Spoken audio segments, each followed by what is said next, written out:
Hello everyone and welcome back to my channel. I hope you're all well. So in this video we are going to be reviewing A Quiet Place and also making some sequel predictions for A Quiet Place 2 as well. Now this movie absolutely smashed it in the box office and the sequel would have been out by now, but obviously due to the COVID pandemic it is now going to be released mid next year. But anyway, as far as this movie goes, it stars Emily Blunt and John Krasinski, who are married in real life, and John Krasinski also happens to direct this movie, and it is just such an interesting concept in terms of how people are going to navigate in this post-apocalyptic world where the creatures are roaming around and everyone has to live in complete silence.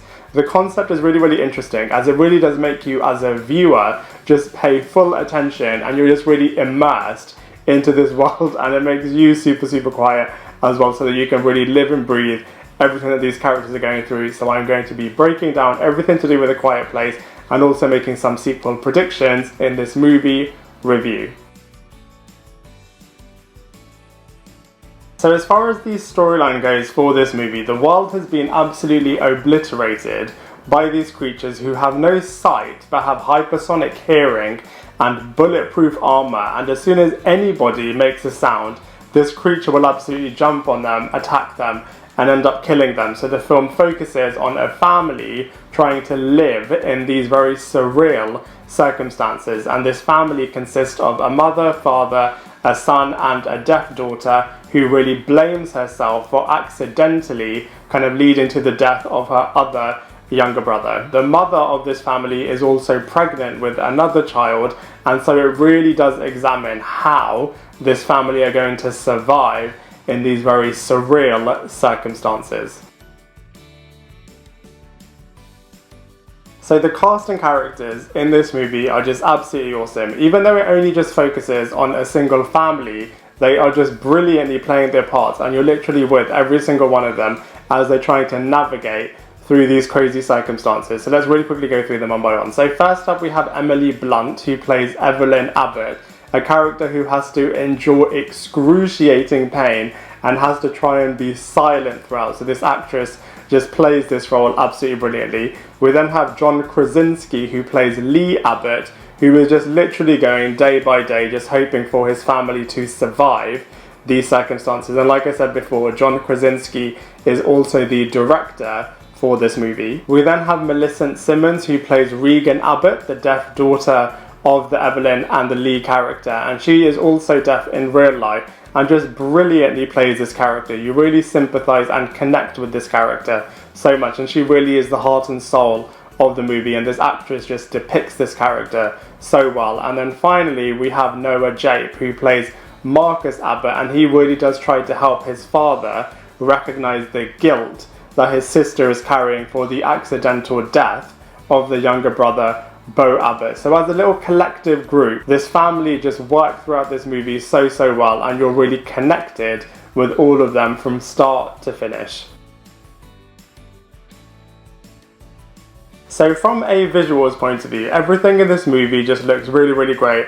At times it can feel like a bit of a silent movie, as there's not that much dialogue and you're just kind of watching all of these characters try to navigate all of the crazy situations that they find themselves in. But like I said before, as a result, it really makes you connect with them, and it really forces you to just stay silent yourself and just focus on everything that these characters are going through. And as a result, it is actually pretty emotional, as well as obviously the things that these characters are going through and the circumstances and the ordeals that they have to deal with in this film are really emotional. So from a visuals point of view, everything is depicted and connected really well. And the producers and creators of this film just created this world so well, so you're really with all of these characters throughout.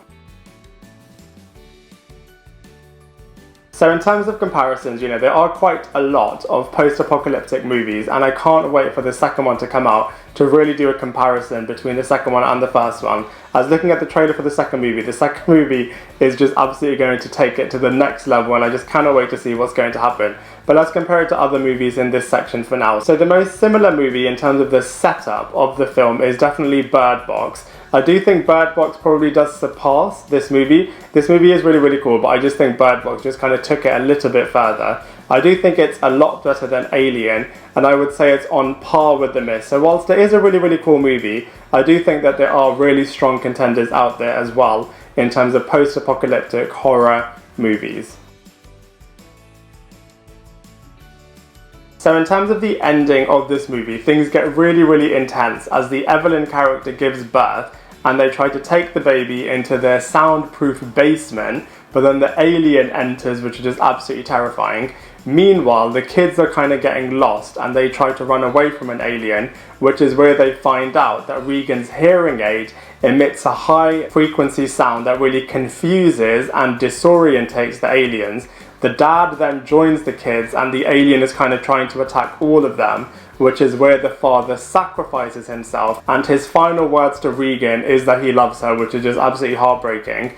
The kids then finally enter the basement, which is something that the kids have never entered before, and Regan sees that the dad was working on loads of different prototype hearing aids, so she also realizes as well that her dad actually did love her. The alien in the house is then trying to attack all of the different family members, and then they use the hearing aid again, and then finally are able to see the alien's weakness, which is where they kill the alien and then get ready to attack the other creatures that are coming their way, so they're going to get ready for a final battle.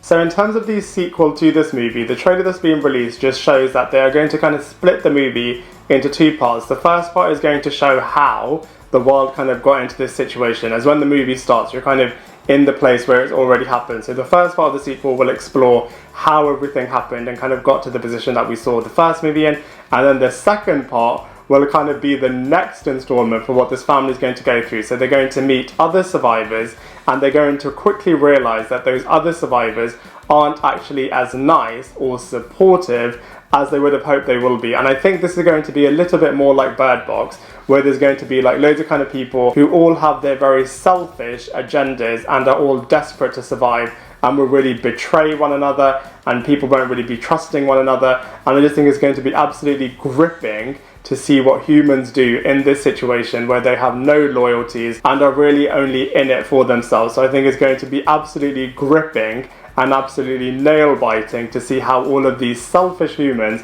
are going to be navigating in a world where they actually have to be silent, and how they're going to be sacrificing one another and all of this craziness. So I literally cannot wait to see what's going to happen next in A Quiet Place 2. So overall, I actually really enjoyed A Quiet Place, a lot more than I thought I would have done. When you kind of read what this movie is about on paper, I wasn't sure how they were going to kind of depict this movie, but conceptually it's really, really interesting, really, really strong, and so demanding of your attention in the best possible way, as it just forces you to be so focused.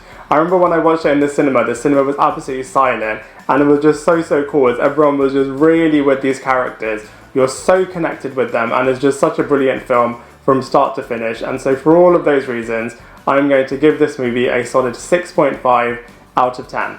I'd love to hear what you think, so please let me know in the comment section below. Otherwise, I look forward to seeing you in my next video.